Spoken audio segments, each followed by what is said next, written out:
So this is going to be a short game.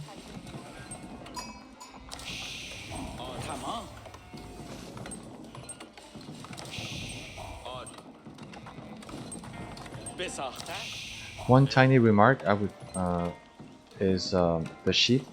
You want to put the sheep next to your town center, and the reason why you want to do that is because as the Delhi, there is no advantage to putting the sheep here and collecting it next to a mill.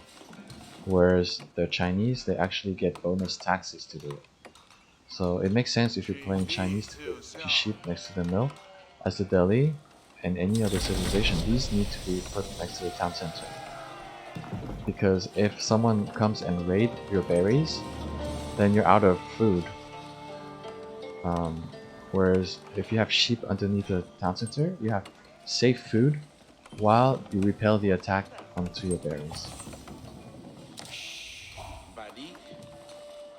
Okay, Neha has enough to make a horseman.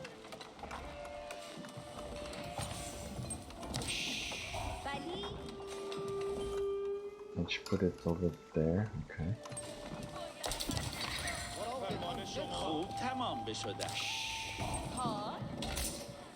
Good, researching textiles, very good.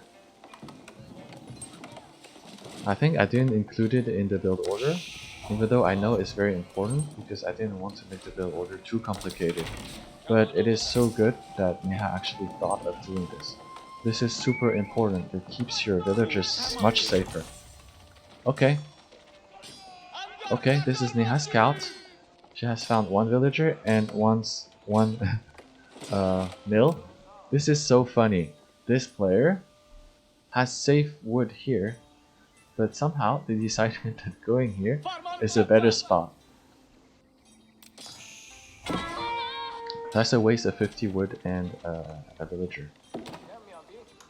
So what I would do is, yeah, sure, send them to this villager. This easy kill. But then this scout, why is it coming back? They should be scouting the rest of the base to see where they're getting their food at and where they're getting their gold. You can see the gold is pretty far. It's actually out of range of the town center. And then this food, even though it's within range, the archers can hit it without getting hit back. And since all their sheep is here, they will be at a loss what to do. Well, you know, what makes sense is to move the sheep to the town center, but as you can see from this, they're probably not that good. So if you put just 2 archers here, they will be starved of food. Why are they... Yeah, so these units want to raid. They don't want to kill this lumber camp. They want to raid as fast as possible so that the enemy does not have time to make an army. See, the more time you give them, the more time they have to build an army, rush up an army. They already have a bunch of spearmen, so this horseman should not be fighting. Do not fight horsemen. You should use your archers and let your horsemen just run around and maybe hit this. Hit this, and while the enemy is busy with the archers, they might not realize that you're hitting their villagers. Okay, now you see all these spearmen, so you should stop making horsemen, you should be making a lot more archers. And why send them there? You know that there is no villager. You want to hit this. Finally, the scholar is going to this sacred site. Actually, you want to send them to both at the same time.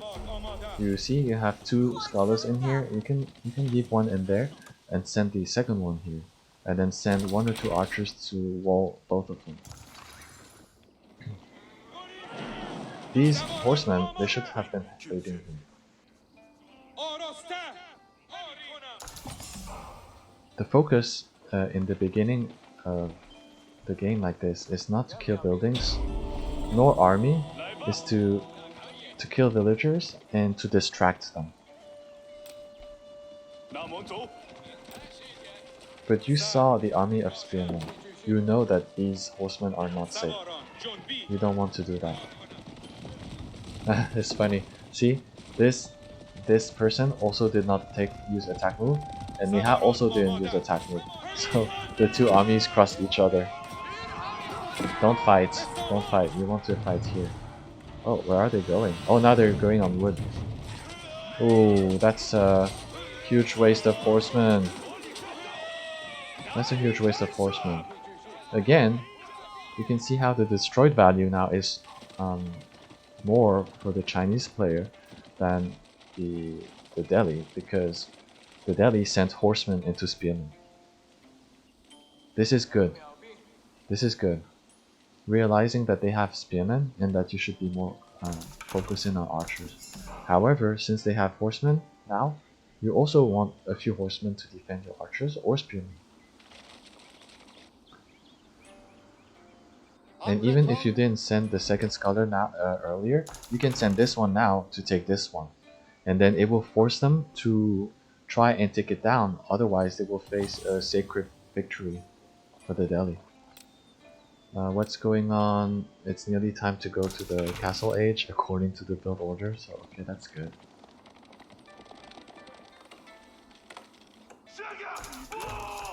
And one thing that Neha did really well earlier was to attack both sides in this game. She has only attacked this side and has not scouted any villager.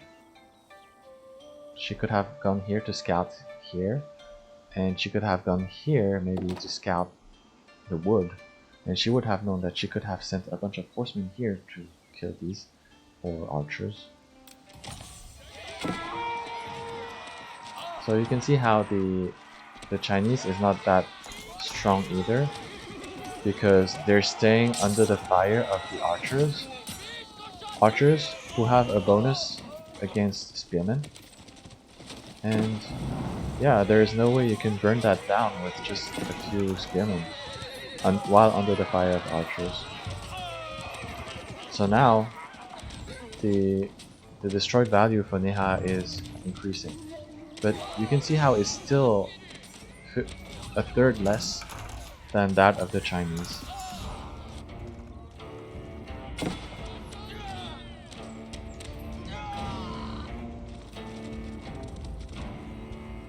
Yeah, this is so juicy. The Chinese usually put all their food under the mill. This is the best spot to raid.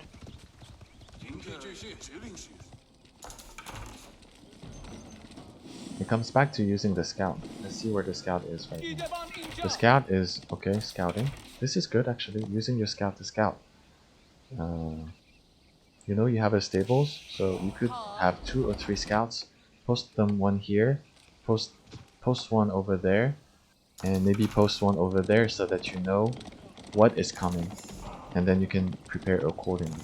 So if you had one scout here, and you can see that they would not have seen it because you're in the stealth forest, then you can prepare. You can see like, oh, they have horsemen and spearmen. I need spearmen and archers.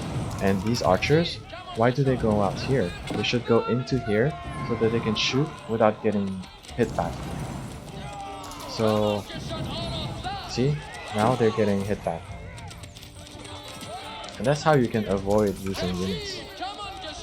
Sure, she still won the fight because she had way more, but going here would have saved a few units. So yeah, that was also a good game with a few things that she can fix.